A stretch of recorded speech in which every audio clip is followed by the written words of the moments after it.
Hi, everybody. Can you hear me? Yeah, that sounds good. All right. Today's going to be a short 20-minute session about how you could potentially exploit cloud as you go about building on the Internet of Things. My name is Karthik. I'm based out of Singapore, part of Google Enterprise, and my personal background is around data science and analytics, and my published research work is around mining huge amounts of information and building network graphs out of them to look for insight. So everybody is familiar with the notions that much of the other speakers have spoken today about Internet of Things and the like, but in the consumer space, it's kind of already getting there. I'm sure some of you have already heard about Philips Hue. This is a light bulb which changes color, and you can control the color of that light bulb using a wireless mobile application. Right? So that's already an integration between a device that you carry and something that's already running in your home. And that is already there and it's already working. Similarly, I don't know how many of you have heard of Nest. Nest is a Google-owned company now, which basically is an intelligent thermostat, which is only feasible given the combination of the cloud and the analytics behind that to look at huge amounts of historical data to figure out things like what is the temperature you like, what is the time at which you're at home, and the like. So these are things that are already out there in the consumer space. We're already building these. Some of these are stovepipe integration. There's some standards that need to be built for sure. But the industry is racing ahead and putting these products out there in the hands of the consumer.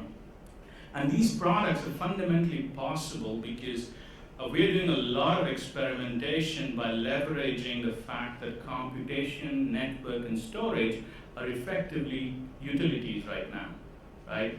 You can procure these as utilities, go off and build whatever device-based platform that you like, run that experiment. If it works, great. If it doesn't, you go off and run another experiment. And recently even Google even talked about getting into the wearable space, and I'm sure you've looked at the Android Wear specification that Google recently released, which is going to be an extension to the Android platform by which your devices that you wear will be able to be also connected and be able to receive events and so on and so forth. So this is on the consumer side, but whether it's consumer or the industrial internet, the underlying architecture of these things doesn't change all that much. We've seen many different iterations of this over the course of the day today. It's just fundamentally 4 layers at the end of it. There is a lower layer which is all about the sensor and the sensor data. Then there's a connectivity layer which takes that sensor data and it's able to push that out either to the cloud or anywhere else that you like. And then you have higher level service applications which are fundamentally storing that information, acting as a backend for those devices, and also handling things like device management and the like. Once you have all of those in place, then you get to the real meat of the potion, which is, I posit that the true value comes when you take all of that data and look at it and analyze it.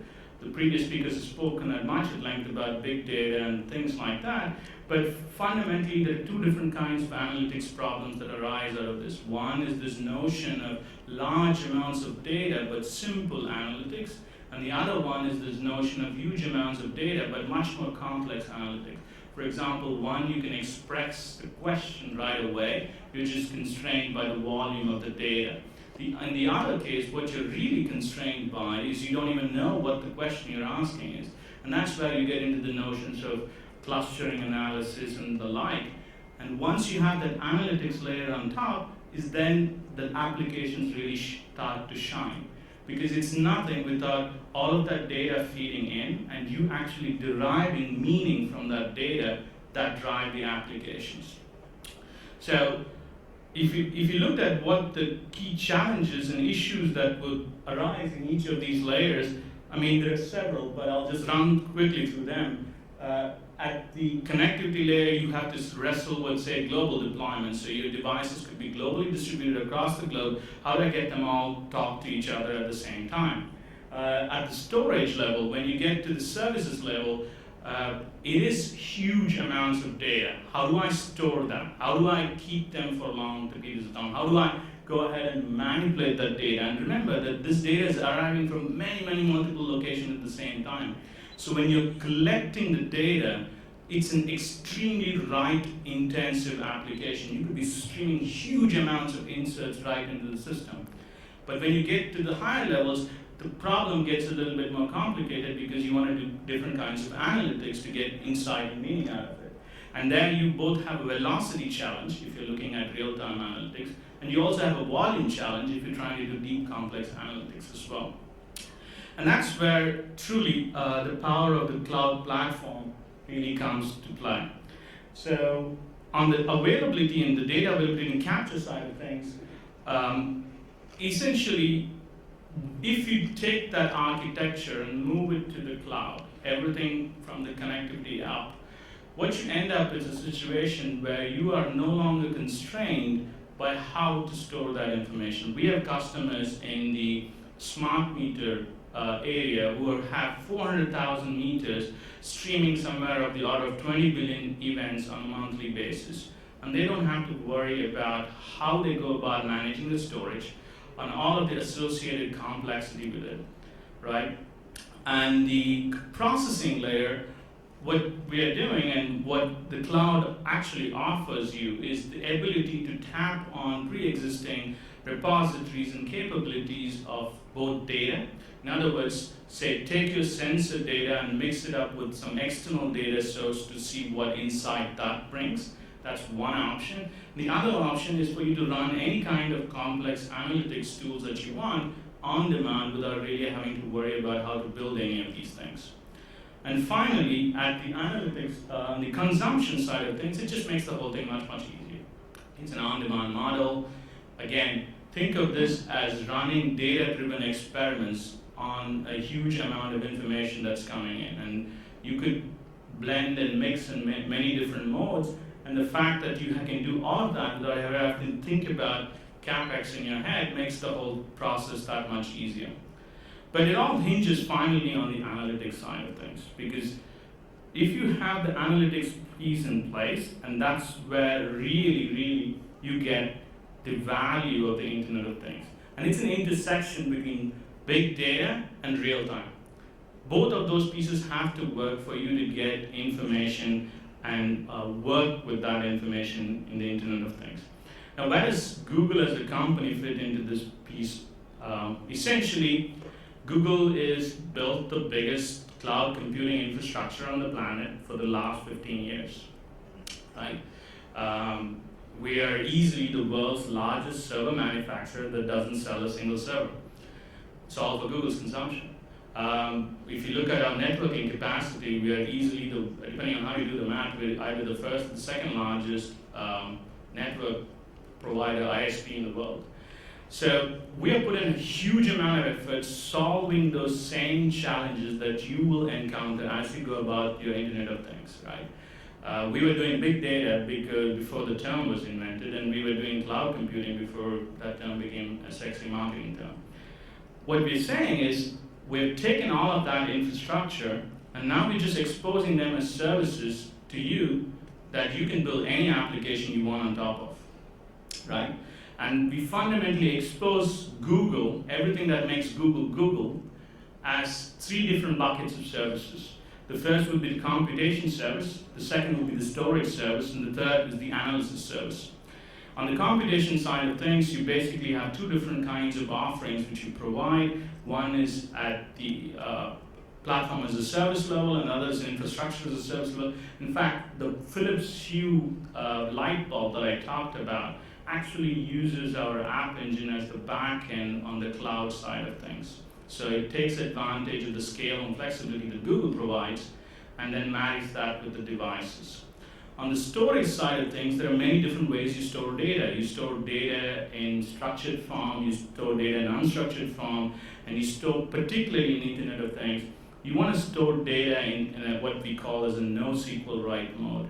In other words, this is the kind of storage which is very good for handling huge amounts of events coming in.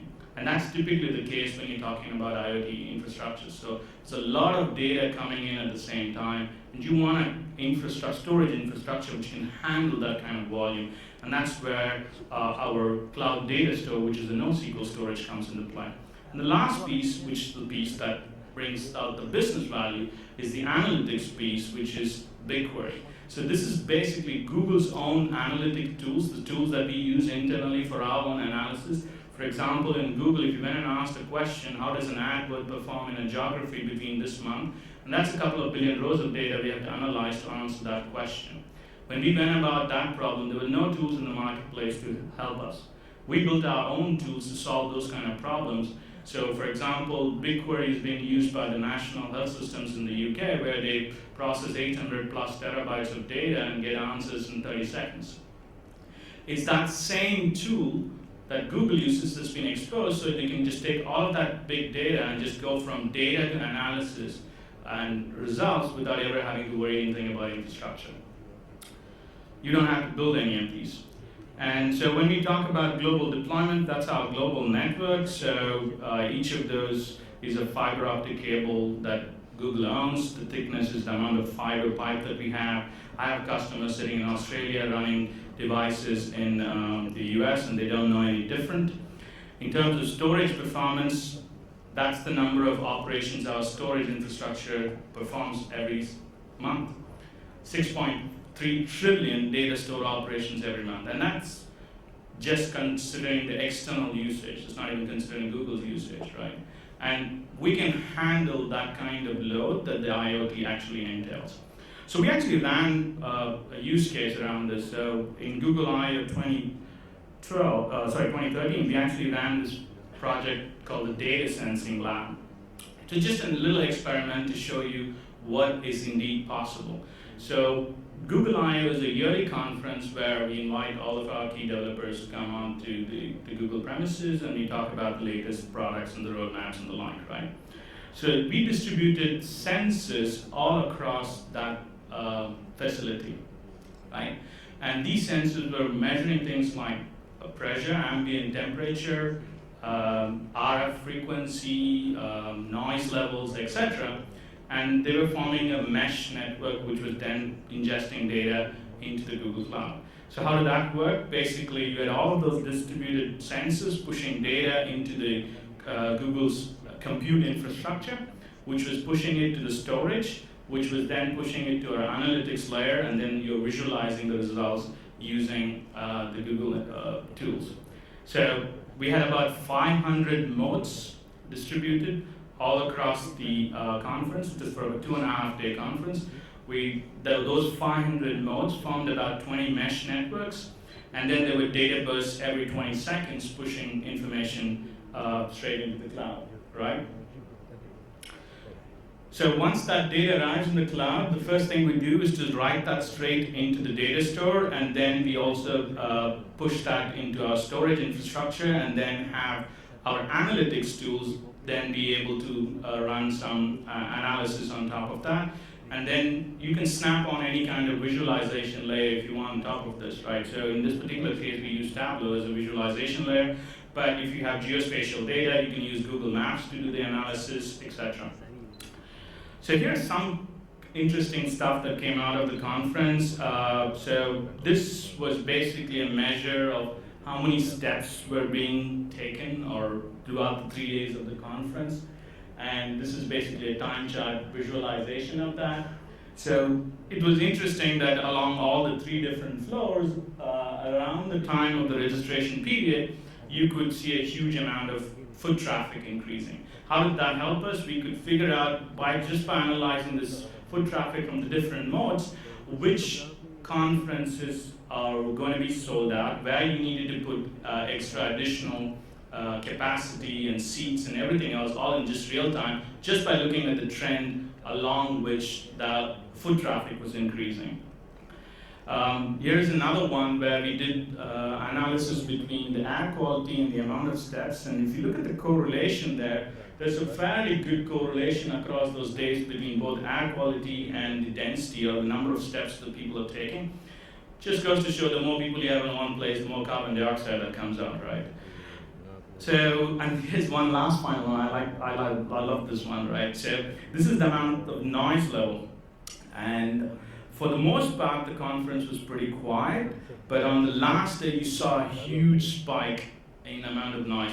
Turns out that was the time that Billy Idol turned up at the conference. So that's a toy, kind of a toy example, but here's a real life case. For example, Glen Canyon, which is actually doing smart metering. So they have about 60 events every hour. Every minute you're getting a reading from the smart meter. It's about 400,000 of these smart meters, 17 billion events a month. And Google just ingests all of the data and gives them insight and analytics. Why is that possible? It's simply possible, hold on, let me just go back one second. It's possible simply because we have the capability in our infrastructure to ingest something of the order of 100,000 rows per table, a table representing a meter or a geography per second. So even though the previous example looks like a lot, 17 billion events a month, it's really not a problem at Google scale because we have had to solve those problems for ourselves. So we already have smart metering, smart grid, smart metering going on. We also have, for example, in this scenario, an actual customer who's a manufacturer of heating ventilation equipment. They put sensors which measured ambient conditions on their equipment, and they distributed that all across the continental US. And they ingested all of that data and then ran that data through analysis, and they figured out that there were a whole bunch of new things that they could do. So these are basically HVAC equipment, heating, ventilation, air conditioning equipment that they install on premises in different multiple locations on behalf of their customers. Now they're getting ambient data out of it. Now they can go back to their customer and they're doing things like, look, you had your air conditioning turned on at this particular level, but the ambient temperature was X. Here's how you could go about saving energy by tuning how best you set your temperatures at. So they're able to offer those kind of things as value-added services back to their clients. Now they're able to do a lot of, there's a lot of talk about predictive maintenance, but this kind of system actually enables them to do predictive maintenance because they get that data really, really quickly. So